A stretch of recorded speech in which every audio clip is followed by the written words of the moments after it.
Welcome back to our channel. In this video, we'll show you a simple method to temporarily hide your Facebook posts from a specific group member on your PC.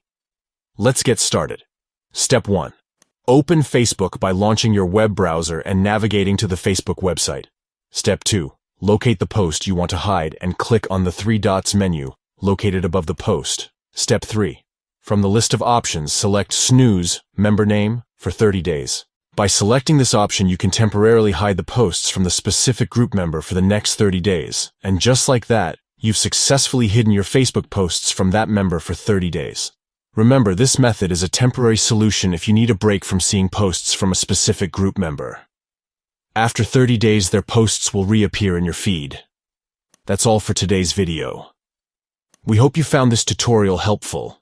If you have any questions or suggestions, please let us know in the comments below. Don't forget to subscribe to our channel for more useful tutorials. Thanks for watching.